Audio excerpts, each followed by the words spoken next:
Hello, everyone, and welcome to the Very Reasonable Pilots podcast. I'm your host, Charles. Along with me, as always, my co-host, editor, producer, co-pilot, and gunner, Jacob Gloth. Today, as we do every day of our lives, we are going to pitch a brand new original televisual series for you to all collectively imagine and give us money to produce. You can find us at patreon.com/ No, we're not there. He's just fucking around. I don't know where he's going with this, but there's no, you can't pay to produce any of this crap. No, you can't. I mean, if you're a studio executive and you like an idea, you can feel free to email me, not Jake. I'll tell him. Don't worry. But yeah, you will. Email me. Yeah, thank you. And Jake, you have a TV show you want to tell us about? Probably. Oh yeah, speaking of emailing you, it's my idea this week. Oh, it is. Still email me though if you like it. Yeah. But if you like it, yeah. Don't. Charlie will just steal it. Jake doesn't like email. He doesn't know how to use email. He grew up Amish. So I've got a few title options here. Ooh, title options. Here we go. So the first one is The Shooting Party. Okay. My least favorite. The Shooting Party. Okay. Then we have one that I kind of like. Might be the one I'm gonna go with. I think. It's called Firing Squad Funeral. Ooh, I like the alliteration. Just sounds nice. Yeah. Then there's Pieces of Firing Squad. And Orders of Smoking Gun. Orders of Smoking Gun. Order is a smoking gun. Oh, but it's order. apostrophe S, Okay. like you're doing a. I think Firing Squad Funeral is the best one, just because FSF is a... Yeah, I like that one the best. I was trying to do, like, with the other two, like, Happiness is the Warm Gun sort of thing. Yeah. Like the Beatles song. Yeah. But, I don't know. Yeah, Didn't really work out. I understand. Anyway, I appreciate this is a... Have you seen the movie Death of Stalin? I have not. This is a Death of... Okay. It's a Death of Stalin style sitcom. Uh-huh. Death of Stalin is like a satirical show about like Stalin dying and like everyone freaking out around him, and it's funny. You know, everyone, all the heads of state are like British comedy actors. Like Michael Palin from Monty Python's there. I think Steve Buscemi's there. Are they doing funny Russian accents? No, they all just stick with their normal British accents, which is kind of one of the best parts about it. Yeah, like, that sounds funny. It's just they're just British. That's all it is. Yeah, just British Russian leaders. Like that Peep Show skit where that one guy dressed up like a Nazi is like, "Are we the baddies?" But he's just completely British with it. I like it. Yeah. So yeah, it's funny because they're like dealing with the insanity of like Stalin dying. You know, they have the guards right outside that won't go in despite hearing him dying because they're too scared. Silly things like that. Anyway, this show is about like it's not, you know, not a real country. It's just like unnamed authoritarian state, and it's about sort of the council that rules it. Okay. So here we go. Pilot episode. Pilot Are you ready, episode. Charles? Firing Gun Funeral. Firing Gun Funeral. Firing Squad Funeral. Firing Squad Funeral. I'm an idiot, but I am ready. It's a cool name. For the pilot and for the British comedians we're gonna cast. Now we got a bit of a misdirect here, so stay with me. I'm staying. So we open up with Jordan Riker, who's an idealist working man in a totalitarian state. Ooh. He works hard at the state car manufacturer, and in the beginning of this pilot, he sees someone forced to work who's too weak. And he goes up to the supervisor and he makes a stand. He pushes him away. He's like, "No, we can't have this. He's too weak. You're treating us poorly. We won't stand for this." And the other factories join him. Four other factory workers join him, and so they start going on strike. And so we have this like nice montage of him like organizing the people against the supervisors. Yeah. And bringing this whole factory on strike. And they seem like they're going somewhere. Despite being in a totalitarian state, they seem like they're actually, you know, making a difference, putting forth some change. Yeah. And he's talking with his wife and kids, and he says it's dangerous, but someone needs to do something. And all this gets to a headway with a collision, of course, with the meeting with the country's board of directors, who's like the council that's sort of in charge of the country. Yeah. and he gives this heartfelt speech about happiness and freedom and hope, and all the directors are like crying by the end of it. And then he leaves. Even this old, like, grizzled veteran, director who he's lost one eye and he's like covered in scars. Wow, that's actually one of them. And he's got a big cigar and he's chewing it, and our guy walks in and he gives this impassioned speech, and by the end, this old grizzled vet, he takes a handkerchief out of his jacket, and maybe it's like engraved with like, or patterned with like his dead wife's initials, and he bats his one eye, to wipe away the one tear, and everyone gives him a standing ovation as our guy leaves. Yeah, clap, clap, clap, clap, clap. That sort of thing. That actually is one of the board of directors. So I'm going to tell you all the directors now because they're the main characters in this comedy show. Yeah.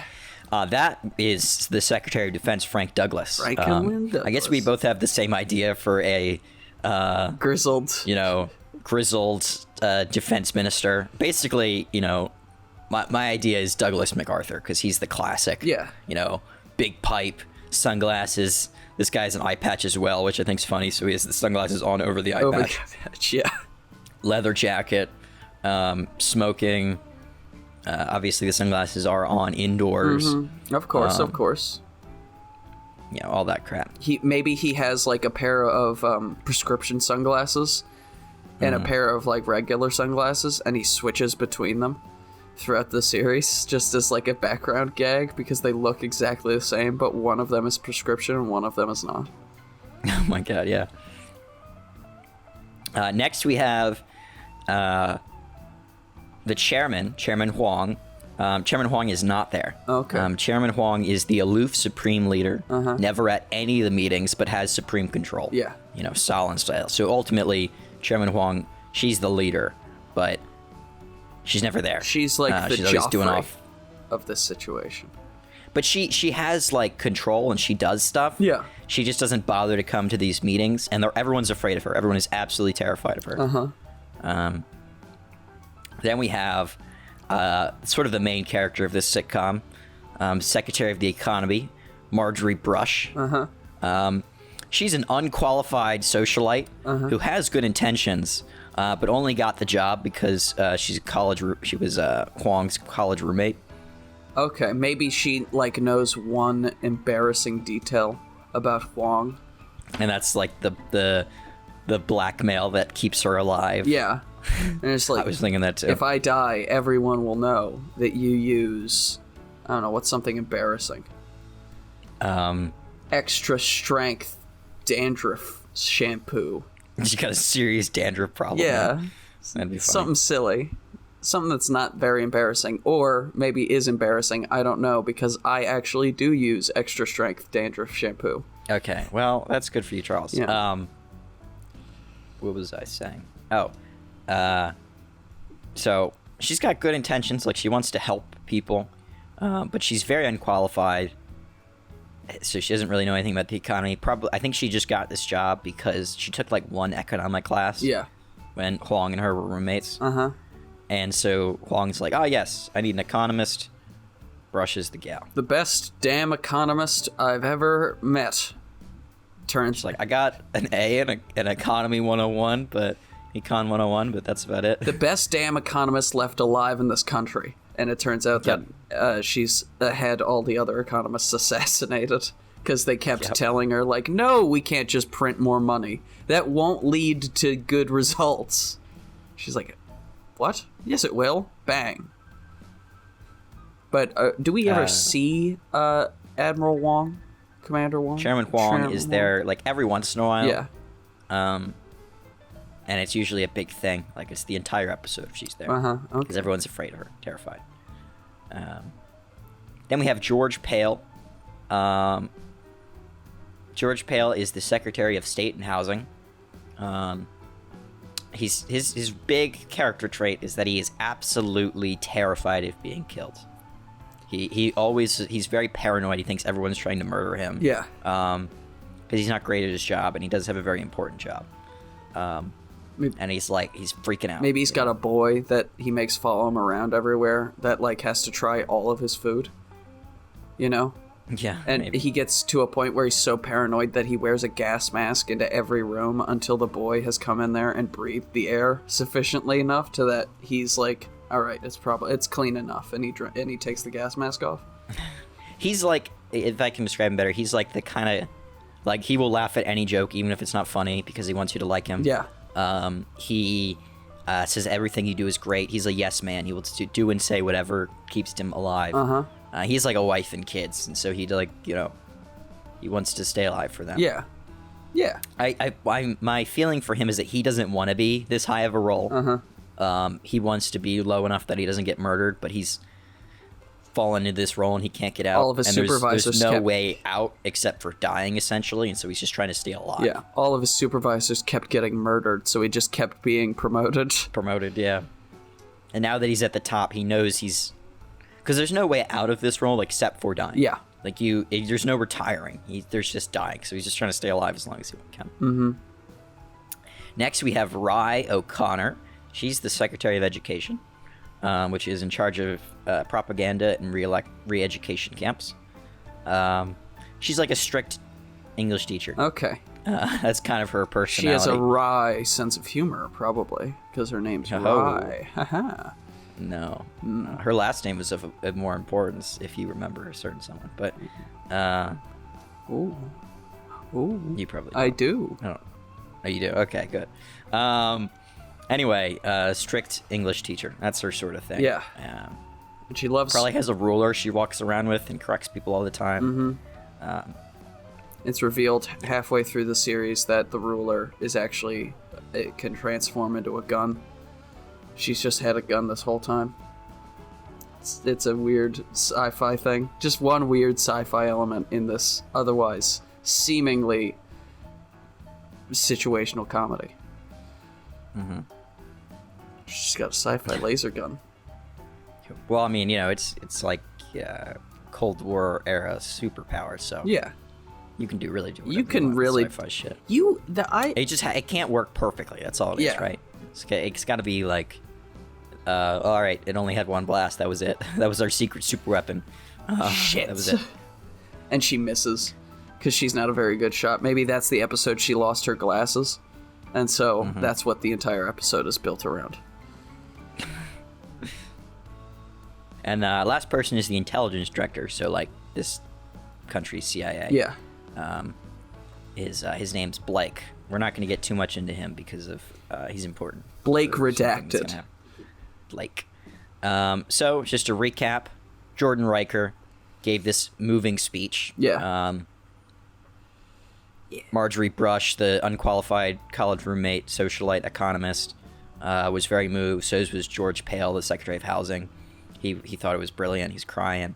Rye O'Connor, the education person, one of the most strict people who is very much about keeping things the way they are. She was even moved, and so was Frank Douglas, the Secretary of Defense, who, like, with the eye patch and everything, he should be, like, really tough. He's, this is what I fought for. That's, he's like, this is the beliefs that I fought for, That's why I... Everyone finds this, they'll love this speech. They find it so great and moving. Yeah. And so James leaves. Jordan Riker, sorry, not James. And they're like, wow, that was incredibly moving. Terribly inspirational. A real tour de force, one will say. Yeah, he deserves an Oscar for that. And then, of course, as Frank Douglas wipes a tear away. Oh, I butchered this, Charlie. I messed up. Okay. Margaery Brush hasn't started yet. She's not there yet. Okay, sorry. So she's not there. We'll pretend. There's just a random woman or a random man sitting in. No, what will she's be her just chair. not there. There's no one there. Okay. Frank Douglas will say it was a real tour de force, but so the firing squad, and Rye O'Connor will be like, oh yes, of course. Yes. I mean, we can't have him spreading that nonsense. They all lift a sign that says fire. All of them, motions. Frank Douglas makes a motion. 2 officers head out of the room, and you hear gunshots ring out. They're like, all right, what do we have next on business? Maybe he should still be in the room. I'll be like, oh, I'll have to deal with the re-education of the coworkers and his family. Oh, yes, of course. Of course. You know, we have Dr. Stein. He's been waiting to test out his new recalibrator. It has 12-inch spikes and a new 3mm laser. Ooh, 3mm. That's exciting. Mm-hmm. It's very large from what I hear. So that's your intro to this show, is this, like, heartfelt guy trying to make change, gets in front of the board of directors. They're incredibly moved. Yeah. And then they're like, well, I mean, we're going to have to shoot him, right? Yeah. Okay. And so they send the firing squad out, and he's shot, off screen. You can hear the gunshots. Maybe the screaming. Maybe you hear the gunshots, they all go off, and then, like, a beat goes by, and then he starts screaming his head off, and he's like, you fucking missed me! You missed all my vital organs! I'm just in horrible pain! Oh, God, kill me! And they're just like, give me a sec, and they're all, like, reloading their gun, and he's just like, kill me! And meanwhile, the entire, like, board of directors is, like, sipping tea, and you hear another round of gunshots. He's like, fuck, you are bad shots! And then somebody just beats him with a hammer. Yeah. And then the defense minister, Frank Douglas, is like, he, like, motions to the next two officers. He's like, go shoot them for missing. Yeah. And then you hear more gunshots. Don't miss. They're like, yeah, sir. And he's like, also, I liked his shoes. Can you bring him in here and just check what size they are? Yeah. That sort of thing, Some real horrible shit. I love it. This is a big theme of the show, is going to be people being shot by firing squads off screen. Yeah, good. We should never show the room where the firing squads are, but there is a room. We have the firing squad room. Mm-hmm. And, we reveal we it. get an episode where we see it, and there's, like, a janitor who's complaining about all the crap he has to clean up. Uh-huh.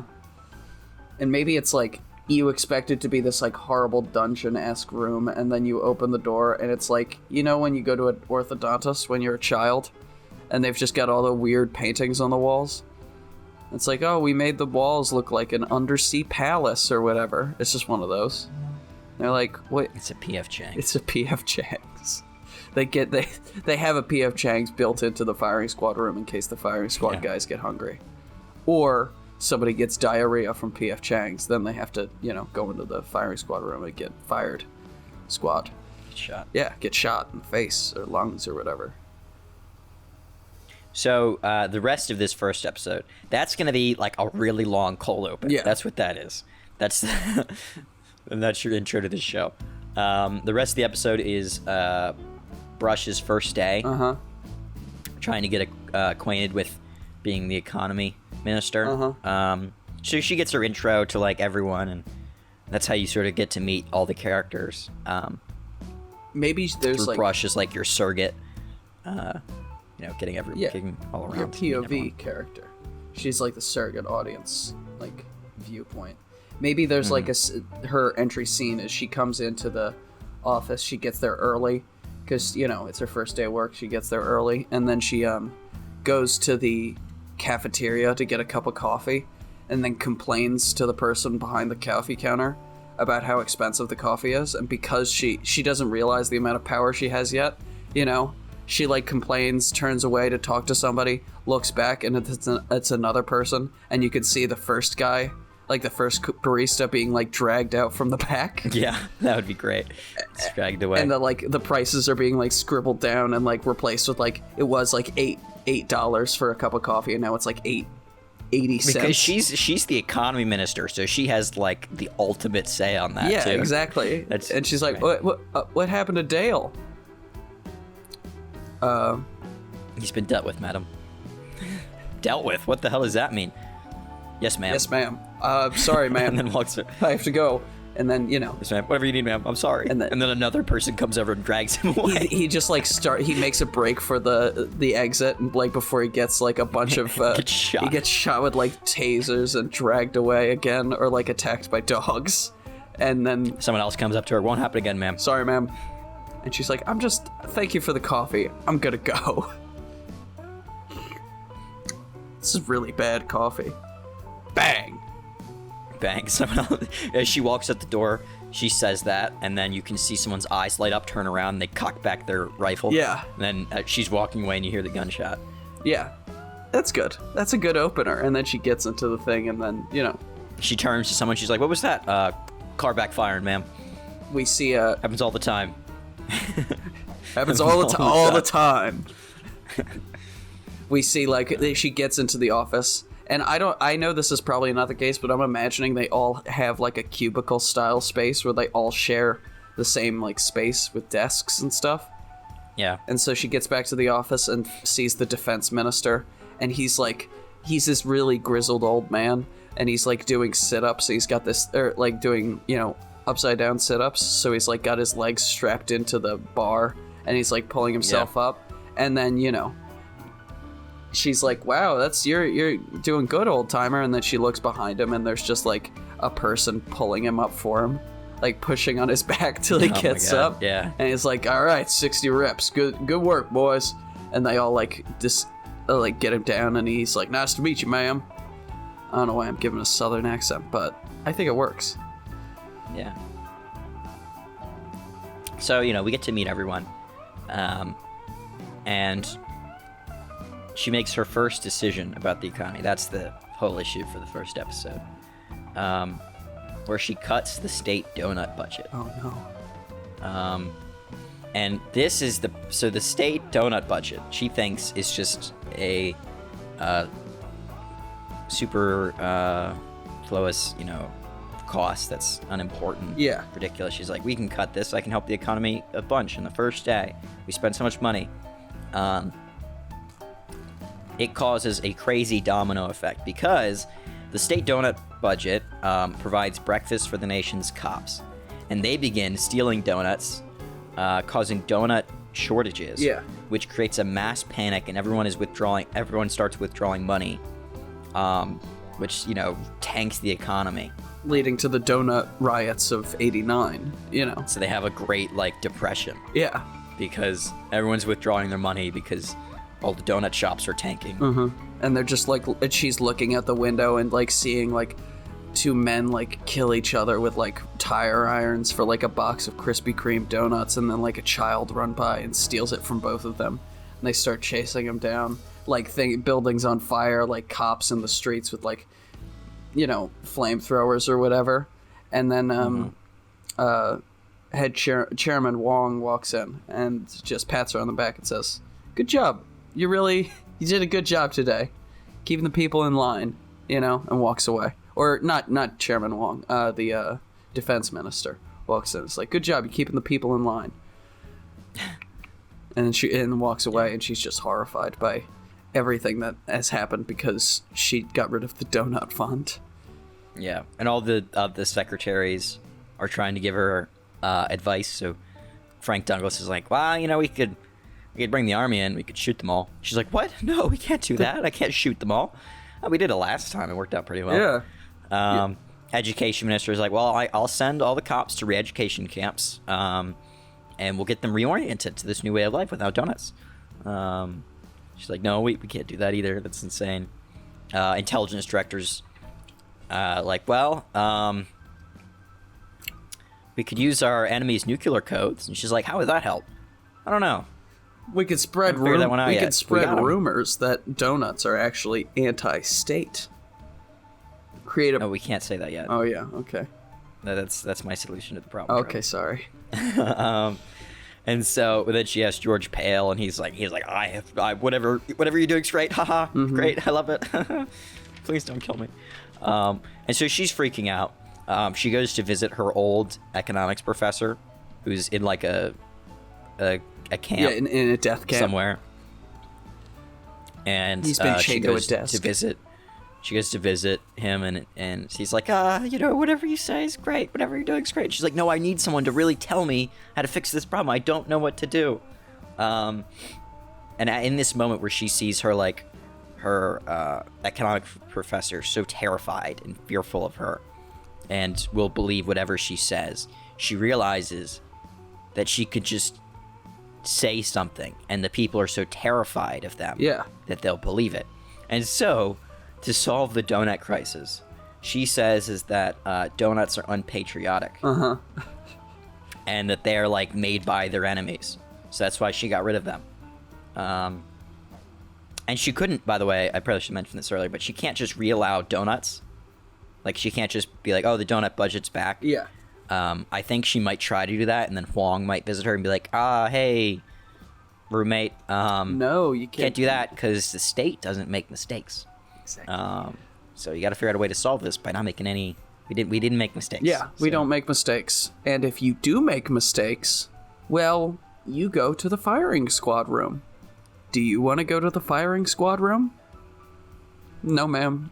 No. Well, we can't do that. There can't be any threats between Huang and her college roommate. Direct threats like that. Okay. Because of the blackmail. The blackmail. Yeah, you're right. Yeah. It's just the Yeah. the reference. And so her solution is to introduce donut spheres, which are just circle donuts. That's you know? fucking like awesome. Sphere donuts. Yeah, it's a ball.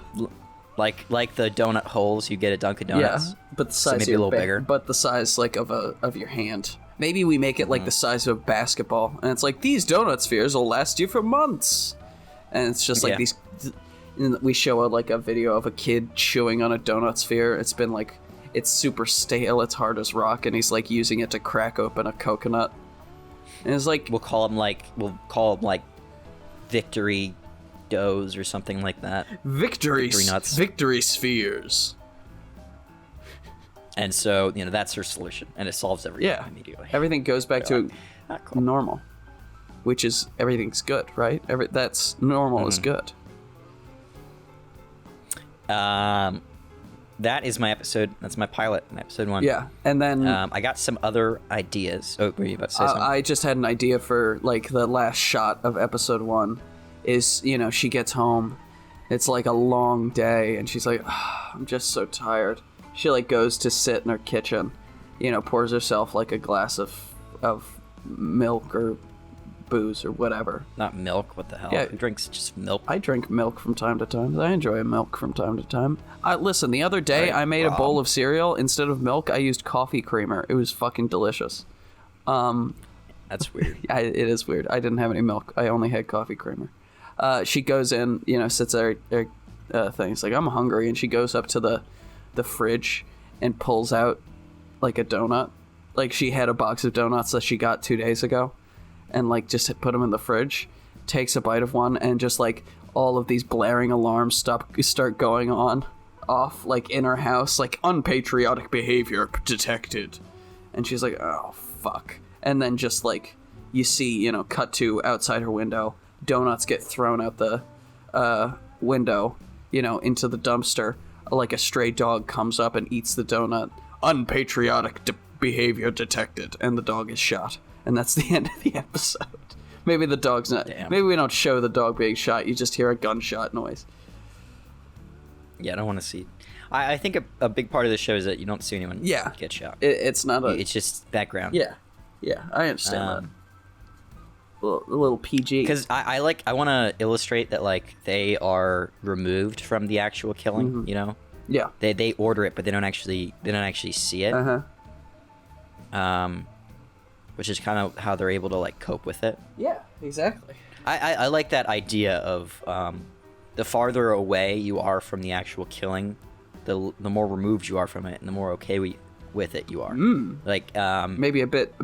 It's interesting to play with, and I want it to be made in the episode. Like if you stab someone in the chest, that's more gripping for you psychologically than if you shot someone with a sniper rifle 100 miles away. Yeah, or bombed them with a drone. It's almost like this show is satirical and has points to make about the real world.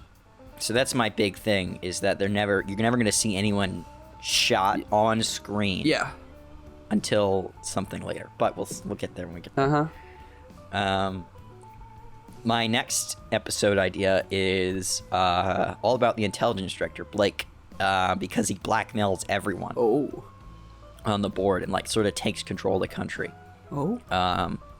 Their solution ultimately, this is just an episode idea, so I don't have everything, but their solution ultimately is to kill him. And they decide that from now on, people can only be intelligence director for a week, and then they shoot him. So every episode they have a new intelligence director, and he or she gets shot every episode. is a very funny idea. I like that because they don't want him to stay alive long enough that he or she could blackmail. Yeah, and we could get like different celebrity cameos for each week. Yeah, we get like Gal Gadot for 1 week. We got Matt Damon. We get Bradley Pitt. We get Martin Scorsese. Like, we can get all sorts of fun people. Yeah, that's fun. That's very fun. And they all die. Maybe they how do they kill him? Because I think it should be like they can't firing squad him because he's in charge of everybody, so they have to come up with this really elaborate like plan to kill him. And it's like, what are those machines that you do one thing and it causes a bunch of other stuff to happen? Rube Goldberg. Yeah, they like build a weird like Rube Goldberg machine out of like office supplies and like try and kill him with a stapler, and it fails miserably, just showing how incompetent all of these people are. And then he accidentally puts like almond milk in his coffee instead of dairy milk, and he's allergic to tree nuts and he dies. Yeah. And it's just like, we did it! Yay! If we want to do like a good illustration of how this corrupt bureaucracy works, we could have this crazy contraption that does all this crazy stuff. You got oars flying around, sending computers up in the air to hit a button. Yeah. All this insane stuff, and it ultimately ends with something pulling a trigger and shooting him. So it's like a perfect, perfect metaphor, symbolic metaphor for like, all this ultimately leads to a very simple thing that they could have just had a guy pull the trigger. Just have hire a dude. They just tie a string to it, pull the trigger. We've all seen Mythbusters. We know how they do. But yeah, I think that's a really good idea. Next one I got is George Pale, the housing minister, builds too many houses. So there's too much, Everyone has a house. Okay. And now there's there's too many, so there's just a bunch of empty ones. And so Brush has to figure out a way to like, what are we supposed to do with all these extra houses? Because George Pale doesn't want to die, and this is something to get you killed for. And she's trying to save him because they're like friends now. Yeah.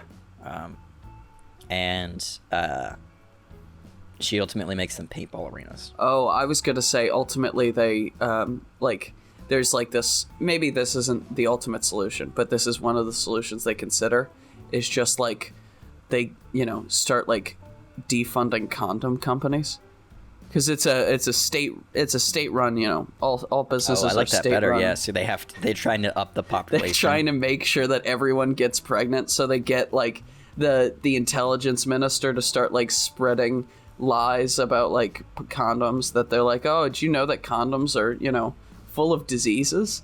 Actually, the condom was invented by the American pig dogs in order to curb. We can't say American. Yeah, I know. We don't want to be direct with any of the enemies or who this country is either. Yeah. They'll just call them like the enemy. Yeah, the enemy. The condoms were invented by the enemy in order to curb our beautiful population of righteous heroes, and then you just do like a quick cut to the population. It's just the ugliest people you can find, and then cut back and like, yeah, and they just like start sabotaging condom companies. Pale starts like just going around to all of the like gas stations and everywhere that sells condoms and just starts poking holes in them individually. And then they find out, hey, there's actually lots more people still alive. They're just all in the camps. There you go. Easy peasy. So they put people that were in the camps in there. Yeah, that might be in the houses. And then they also put a guard in the house so that they just have a gun and they just shoot people whenever they want. It doesn't improve anything. It just spreads it out. Next I got a Chernobyl disaster. Disaster. Where, nuclear power plant and stuff. Obviously the crazy solutions come from Douglas, who wants to nuke the city that has the power plant. Yeah. That's a whole big thing. He gets a negative nuke. Because he says, he's like, we've developed, Dr. Stein and myself have developed the negative nuke. Because when a positive and a negative are added together, it makes zero. So if we drop this negative nuke on this area that's already been positively nuked, it'll just be fine, it'll be normal again. And then everyone else is like, no, it'll just be nuked twice. And they're like, no, it'll be normal again. Shut up. Ryle Connor's already saying, like, already putting into the school curriculums that it never happened, and is already re-educating people that it never happened. Yeah. There is no disaster. What are you talking about? What disaster? There's nothing. I've never even heard the word disaster is removed from all dictionaries. Yeah. They don't know what to call it anymore. That could be a big thing. They keep removing all the words from the dictionary that you could call it by. So disaster's gone. They can't say that anymore because it's not in the dictionary. Cataclysm is gone. The event. Yeah. They can't say that anymore. The thing, they can't say. They'll just keep running through them, and O'Connor will keep deleting them from the dictionary. Yeah, and then, eventually just like, the thing happened with the thing at the thing. And then the thing happened. And then the thing was okay. And that's like that's the final, like, news report. The thing was thing, and the thing was thing. Thank you. Thing night. Yep. And nothing was ever wrong, and if it was wrong, it's now okay. Yeah. But it never was wrong in the first place. It was always okay. It was always okay, and also, it's going to be okay, and will continue to be okay. Okay? Okay. Okay. And that's it.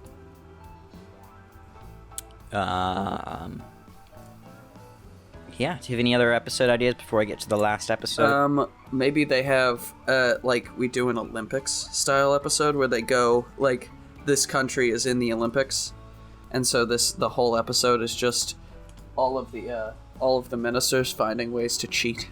And, like, because I think this Dr. Stein character that's been kind of, like, on the background, he's a good, he's a good resource, because we could just have, like, all sorts of weird, like, crazy sci-fi stuff that they were trying to do in the 80s and the 70s.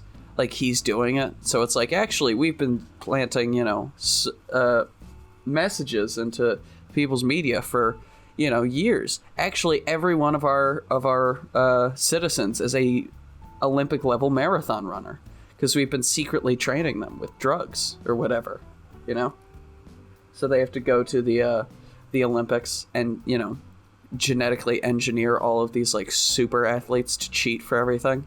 But they keep messing up, so they just have to keep shooting them. And they eventually run out of athletes. Yeah. And then they all have to compete themselves. Oh, and they suck. And they suck because they're, just politicians. Mm-hmm. But they get, like... And, if you don't win the gold, you are obviously shot, but they have, like, a bunch of doppelgangers that they get shot instead. And that's just like, well, that's over. And they all go about their days. That sort of thing.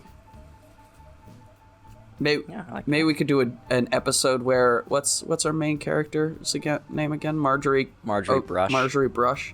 Yeah, she, like, tries to go on a date. Like, because she's single, and she's, like, she tries dating, but everyone is absolutely, like, she gets lots of guys who want to go on everyone's absolutely terrified of her. But they just, like, say, yes, oh my god, you're so beautiful and intelligent and smart and capable. Oh my god, you're the best person in the world. And they're just, like, absolutely terrified, shit scared of her. And she's just like, this sucks. And she eventually finds somebody who's, like, talks to her like a normal person. And they fall in love, and they have, like... But he's a spy. They have a whirlwind romance, and then, like, he meets her at work one day and brings in, like, an odd number of flowers, and so he gets brought in and shot. Oh, like, that's a little crazy. It's just like... Or just like he... It'd be cool if they have this crazy romance, right? Yeah. But we Casino Royale it, and he's actually a spy. Yeah. But he... Like we do, what Vesper did to James Bond, except he's Vesper and she's James Bond in this situation. Yeah. And, he is actually in love with her, but he needs to get this, like, data. And so he ends up leaving her because he has to for his country, but he still loves her. And it's like this whole thing. Yeah. That'd be cool. And we could and that could actually tie into another episode. Or a later episode, we could actually build some sort of narrative structure for the, like, greater world, which would be interesting and fun. And maybe it's like he he has to steal like this incredibly important piece of information. You know, we never know what it is until he gets back to his home country, and we just have one scene of him like delivering the information to his country's board of directors, and it's just like a cupcake recipe or something. Like, it's something so inane and stupid. It's like, oh my god, so many people died for this. You know? That'd be kind of funny. I like it. Because it's like, you know, his country is just as crazy and corrupt as her country. I think that would be good. All right. I'm trying to think. Are you ready for the last episode? I'm ready. I'm so ready. All right. Huang dies. Oh my Chairman god, Huang how does Huang die? Like Stalin, Huang will die in a room with guards outside, too scared to go in and check. Yeah. And the whole episode will mainly be about the funeral, which is crazy elaborate with you know, you gotta shoot up 12 doves, or you gotta send up 12 doves, and then you have to shoot them in the air just as they reach peak height. Yeah. You have to spin my body 3 times on a Ferris wheel, and then put it on the sea and shoot an arrow into it. Yeah. And then take it out, kill the fire, dig a grave, dump me in. Do it like basically every funeral ever has to be performed in this, right? There's gonna be a giant parade, all this stuff. It's like her wish is that like at my funeral I want to ride every roller coaster. So we just like go to like this world's equivalent of Disneyland, and Chairman Wong. They build it. They have to build Disneyland. They have to build Disneyland, and all these kids are all in line to ride the roller coasters, but Chairman Wong's corpse is the only thing that's on them, and all the kids just have to watch as it goes around.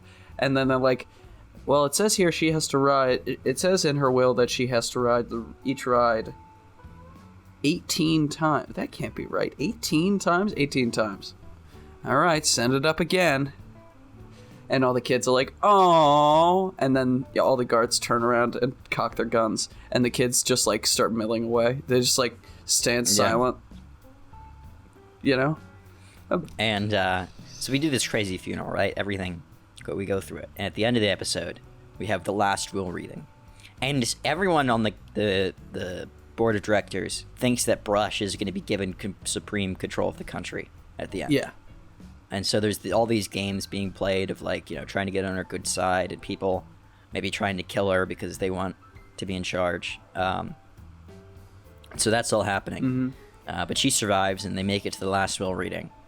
And the attorney reads the will. And it says that she wants them all to be killed. My final... So there's 2 ways this goes from here. Yeah. Guards come in, drag them to a wall, and this is the first time we'll see, like, you know, the firing squad. Yeah, the firing squad room, yeah. And the firing squad lines up, all of them, and then the firing squad gets ready to shoot them. It cuts to black, boom, shots. We'll probably get a close-up of Brush's face. Yeah. Right before it cuts to black. No, she's like scared, and then everyone cuts to black, boom, all the shots ring out. Everyone's standing in front of the wall. And then title, firing squad funeral. That's where that name came Yeah. from. Anyway, that's A, which I think would be cool. I think that would be a good idea. ending, yeah. They all die. B, Brush, who is the character that's always been against the corruption and violence and all that stuff, when this is read, pulls out a gun and shoots the attorney. Yeah, I like both he's the one those that knows. endings. So that's like her character changing. And she gets in charge. And so she's in charge, and the rest of them are fearful of her, so they don't say anything. Yeah, I'm trying to think. I don't know if she could just shoot the attorney, or if she has to kill all. I think she has to shoot the attorney. Everyone looks to her. She, you know, turns around, walks over very casually, picks up the will, tears it into a million tiny pieces, and maybe Chairman Huang's hat's there. Yeah, she puts that on. Puts that on, and then turns around and says, "Any questions?" And they're like, "No, ma'am," and they all get back to work. Yeah, that'd be good. I think it's dependent, you know, what message do you really want to send with the show? Because, you know, the first ending, the message is like, working in a corrupt government will always lead to failure, right? Working with corrupt organizations. Corrupt organizations will always destroy themselves eventually. That's the message the first ending's sending, and then the second message the second ending is sending is like more... It's like the corruption of a person over time. Yeah, despite your good intentions, you might still... It's the power. It's the Batman quote. It's, Yes. You live long... You either die a hero or live long enough to see yourself become a villain. I like that better, actually. Yeah, I think... Thematically, I like that better. I think so, too. But the other one has a better shot, I feel like. I agree. Quite literally. It does. The other one does have a better... Maybe we could merge the two. So she, orders the firing squad to kill everybody, all of the chairmans, except for all the administrators, and then she just goes down and sits in the chair, and 4 new dickheads are brought in, and, sat down in the chairs that they originally were in. And then, that's how it ends, with just a slow zoom out of her sitting in that chair, looking maniacally as they argue. I don't see... The problem with that is that I can't see this character killing them. Yeah. That's the thing. It's too much of a jump, This isn't the last season of Game of Thrones. We're not going to throw her for a loop right there. Mm-hmm. But I can see her shooting the attorney to preserve it, because that makes sense, because she's trying to preserve them. Yeah, I can see that, in the country. Too. So, if we... I don't know. I don't know. I don't think we can do both. I think we just have to do the... Yeah, I think the second one where she shoots the attorney. I think the where she kills the attorney is the better ending. The only way I could see us doing both is if we did something kind of weird, which is we have them being lined up and shot be like what happens in her head, and then instead of cutting to black, it cuts to her sitting in the attorney's room. Mm-hmm. And then we cut to black, finally, one gunshot, and then you're done. That's the end of the show. No, I think we should do that. She shoots him very obviously. Yeah. Okay. And then says any questions. I like that ending. Okay. Yeah. That's the only way I could see us doing both. It's all in her head, the first one. So she sees that happening. And then she's like, no, I'm not going to let that happen. Bang, bang, bang, bang. I don't know. If we did this show for real, I'd want to shoot it like that. And then if it looked too weird, we would just do it the one way. Yeah, I agree. That's good. I like it. That's a good ending. Firing Squad Funeral. This is good. That's a good show. I'd watch that show. What streaming service? Because you no longer do networks. It's streaming services. So what streaming service do you want to bring it to? It's a Death of Stalin style sitcom. So Netflix, do you think? Netflix is what I'm going to go with, because Netflix has Death of Stalin and Inside Job, which is not the same show, but they're not very similar, but they do have similar elements. I feel like this is a Netflix or HBO Max show. This doesn't really strike me as Hulu. Hulu is kind of more comedy, I feel like. Yeah, I agree. This isn't just straight comedy. It's more of a dark comedy. It's definitely a dark comedy. I like it. Well, thank you. What's the song that it ends with, Charlie? Oh, what is the song that it ends with? I don't know. I'm trying to think. What would it be a good song? I think it should be "Happiness is a Warm Gun," because that's where I was trying to come up with the title idea. Yeah. Because she shoots someone, right? Yeah. That's the end, and happiness being a warm gun. The order's preserved and she's in charge. I think that's a good end. That's a good final song. I was thinking something more along the lines of like a classic punk something, but I can't really think of any. So yeah, I think "Happiness is a Warm Gun" is a good final song choice. All right. Well, thank you all. Do you have anything else to add, Jacob, before we skedaddle? No. All right. Well, thank you all for listening to the Very Reasonable Pilots podcast. I've been your host, Charles Long. With me as always has been my co-host, editor, producer, co-pilot, and gunner, Jacob Gloth. If you like what you heard here and you want to hear more, please give us a like, a follow, subscribe. Tell your friends, tell your family, tell your fucking bosses. Whoa. Tell everybody. Tell them all, baby. And get a good night's sleep. Do those two things. Yeah. And yeah, you should. Thank you, and have a good one. Goodbye. Bye.